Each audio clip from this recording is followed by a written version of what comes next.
Hai teman-teman, di sini kami dari kelompok 10 mata kuliah manajemen operasi akan mempresentasikan materi tentang bagaimana cara menganalisis studi kasus. Sebelum itu, saya akan memperkenalkan anggota dari kelompok 10, yaitu yang pertama ada Kadek Daifasa Devi Urmili dengan NIM 20007521295 dengan absen 27, dan saya sendiri Gusti Muhammad Galang Partnya Suara dengan NIM 20007521285 dengan absen 24. Nah, kita masuk ke materi yang pertama, yaitu apa sih studi kasus ini?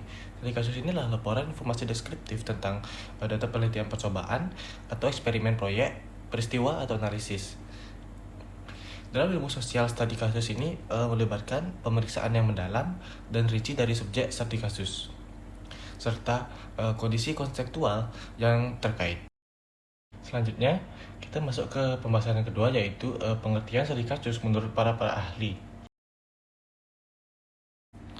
Yang pertama ada menurut Pollitt dan Hangler pada tahun 1990. Menurut mereka, studi kasus ini berfokus pada penentuan dinamika mengenai pertanyaan lebih lanjut, mengapa seseorang itu berpikir melakukan sesuatu atau bahkan mengembangkan diri.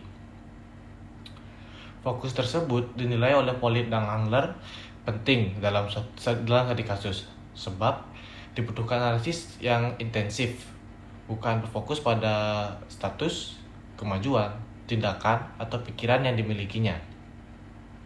Lalu ada menurut Ying pada tahun 1996, yaitu studi kasus dapat digambarkan sebagai proses pencarian pengetahuan yang empiris untuk menyelidiki dan meneliti berbagai fenomena dalam konteks kehidupan nyata. Yin juga memakan bahwa pendekatan studi kasus ini bisa diterapkan apabila batas antara fenomena dan konteks kehidupan nyata ini terlihat samar atau tidak terlihat dengan jelas, serta ada berbagai sumber yang dapat dijadikan acuan bukti dan penggalian informasi.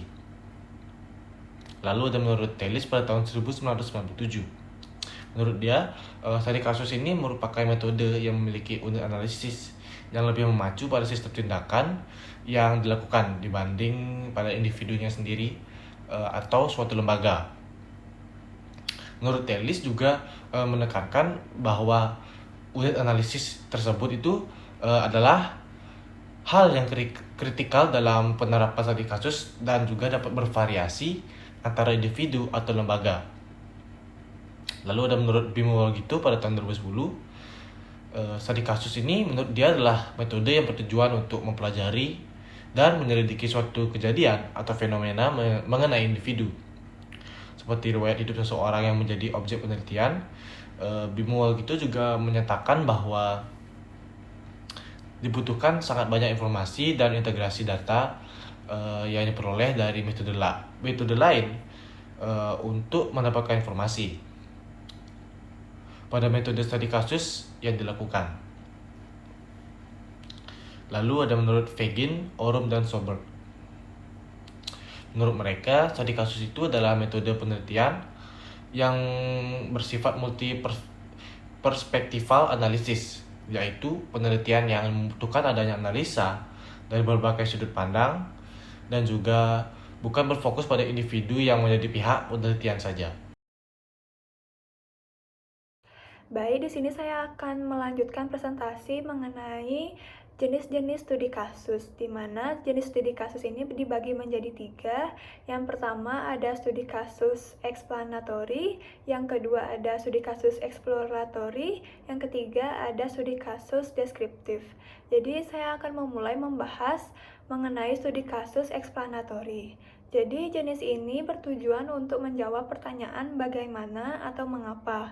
Jadi jenis ini dipakai ketika peneliti hampir tidak memiliki kendali atas peristiwa yang dijelaskan. Jenis studi kasus ini berfokus pada fenomena dalam konteks situasi kehidupan nyata, misalnya saja pengaruh peristiwa politik atau ekonomi pada krisis global.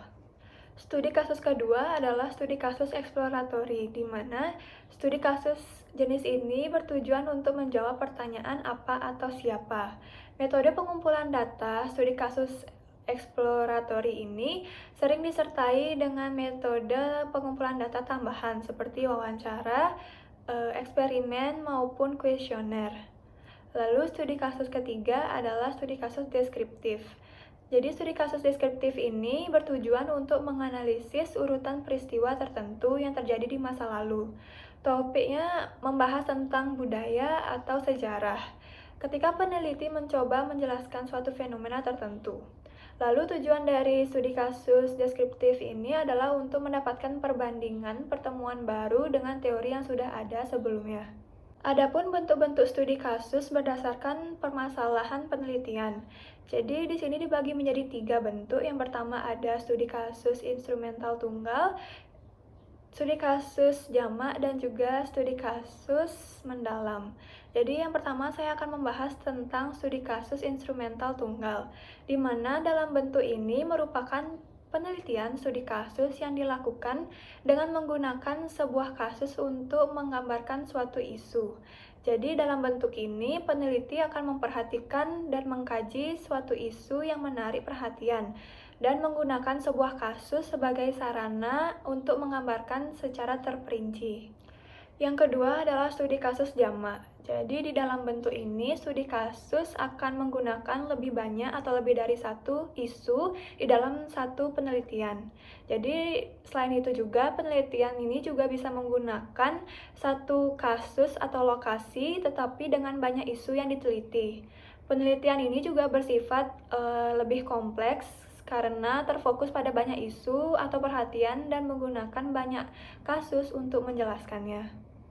Selanjutnya adalah studi kasus mendalam, di mana studi kasus mendalam ini merupakan penelitian yang dilakukan pada suatu kasus yang mempunyai keunikan yang tinggi. Penelitian ini berfokus pada kasus itu sendiri, baik sebagai lokasi, program, kejadian, ataupun kegiatan. Penelitian ini mirip dengan penelitian naratif, tapi memiliki prosedur kajian yang lebih rinci pada kasus dan kaitannya dengan lingkungan sekitarnya secara terintegrasi dan apa adanya. Secara lebih khusus dapat dikatakan bahwa studi kasus bentuk ini merupakan penelitian yang sangat terikat pada konteks atau sangat terikat pada lokasinya. Selanjutnya, di sini saya akan menjelaskan tentang tujuan dari studi kasus secara umum. Di sini yang pertama untuk menggambarkan situasi individu atau kasus, misalnya seseorang, bisnis, organisasi, maupun institusi secara terperinci. Yang kedua, untuk mengidentifikasi masalah-masalah utama dari kasus tersebut. Yang ketiga, untuk menganalisis kasus menggunakan konsep-konsep teoritis yang relevan dari unit ataupun disiplin ilmu tertentu. Yang terakhir, untuk merekomendasikan tindakan untuk kasus tertentu, atau terutama untuk studi kasus penyelesaian masalah.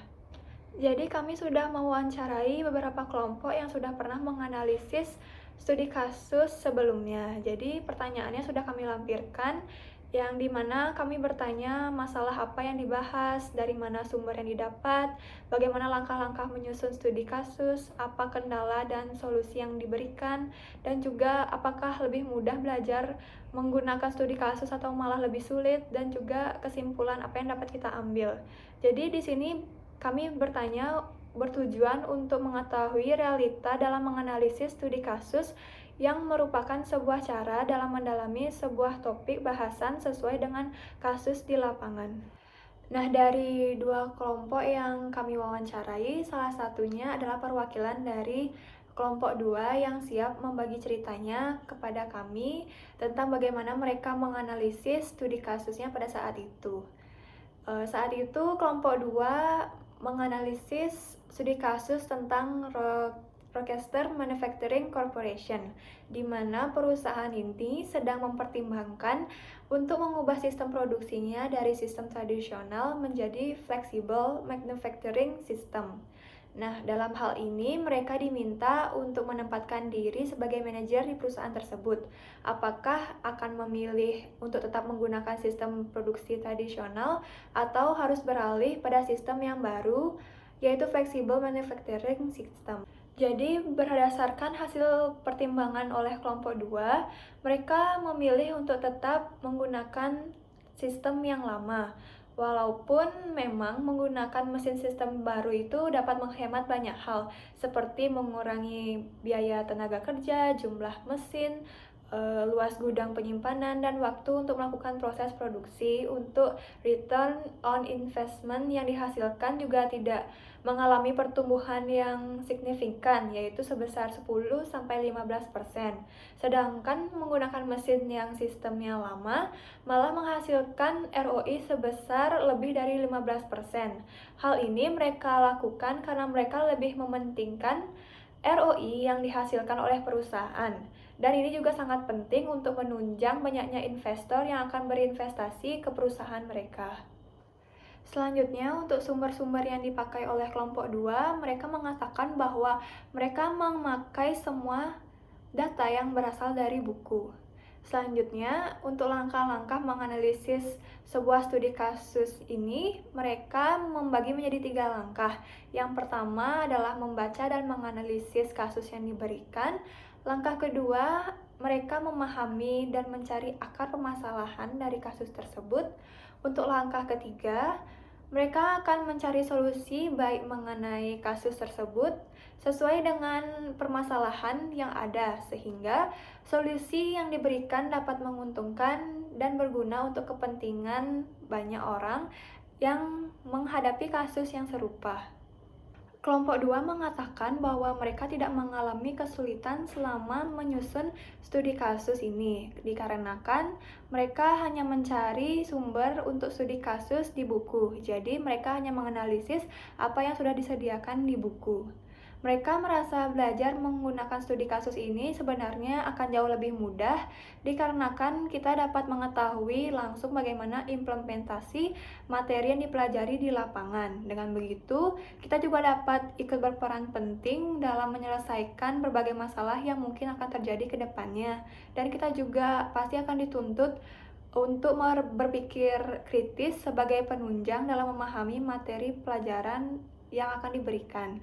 Kesimpulan yang dapat kami ambil dari kelompok 2 yaitu dalam menganalisis studi kasus dan menjawab setiap pertanyaan yang diberikan merupakan hal yang seru dan juga sangat menantang, karena kita yang terbiasa menonton dengan materi pembelajaran yang berdasarkan kepada teori, kini kita dituntut untuk lebih kritis dalam berpikir, sehingga dapat mengasah pola pikir kita untuk lebih bisa melakukan analisis dan problem solving yang baik dari permasalahan dari studi kasus tersebut.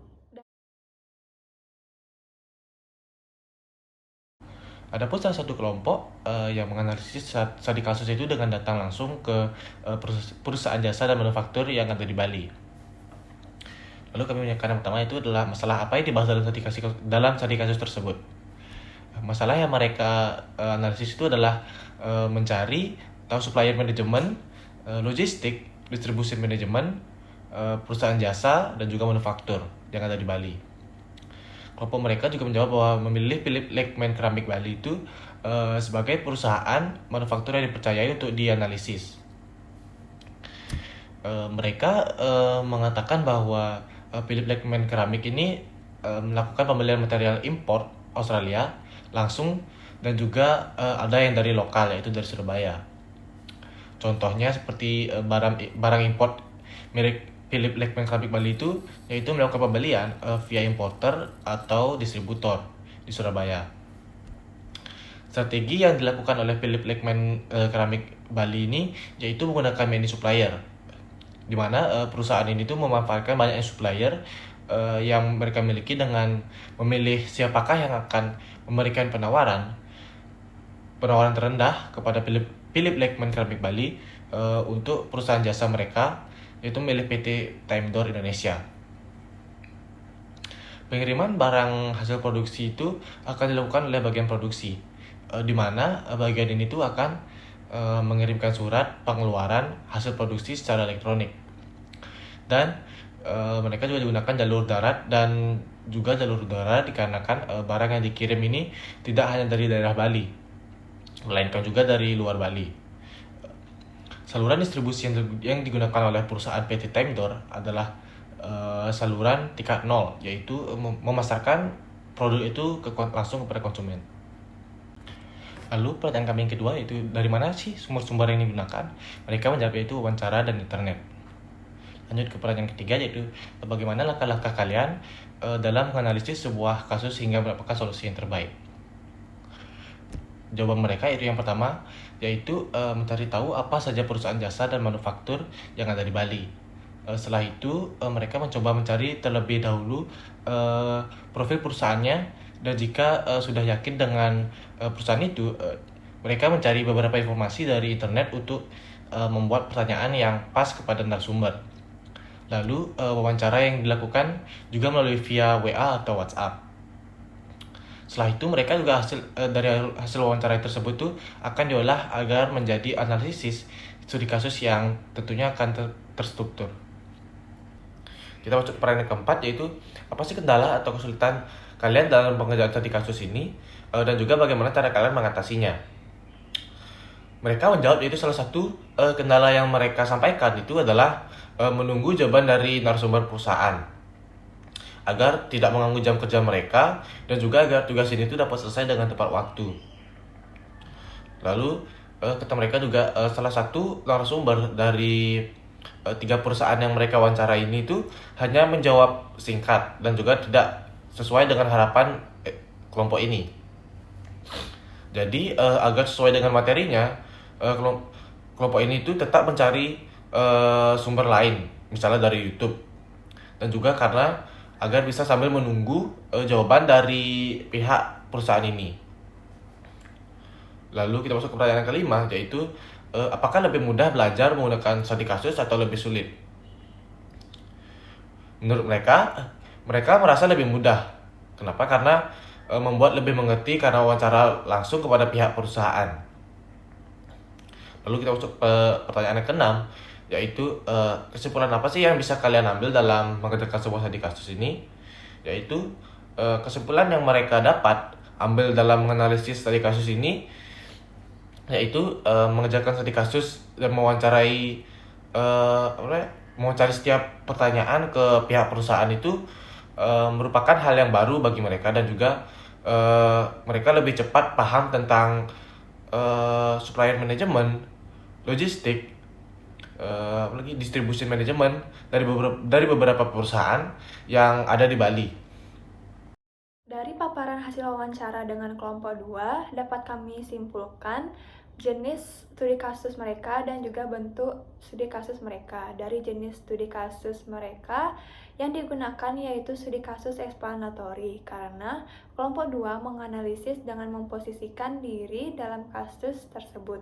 Dan juga kelompok 2 menjawab pertanyaan bagaimana menghadapi kasus dan menjawab pertanyaan mengapa dengan mempertimbangkan segala yang mereka ketahui dalam topik bahasan agar menemukan solusi yang terbaik. Untuk bentuk studi kasus yang mereka gunakan adalah studi kasus instrumental tunggal, karena menggambarkan suatu isu saja. Lalu dari paparan hasil wawancara kami mendapatkan jadi studi kasus yang digunakan yaitu studi kasus eksplorasi. Mengapa? Karena kelompok 9 menganalisis menemukan jawaban atas pertanyaan apa atau siapa. Metode pengumpulan data studi kasus eksplorasi sering disertai dengan metode pengumpulan data tambahan seperti wawancara, kuesioner, dan juga eksperimen. Bentuk studi kasusnya yaitu studi kasus instrumental tunggal karena menggambarkan suatu isu saja. Sekian presentasi dari kelompok 10. Apabila ada salah kata tolong dimaafkan, dan kami ucapkan terima kasih.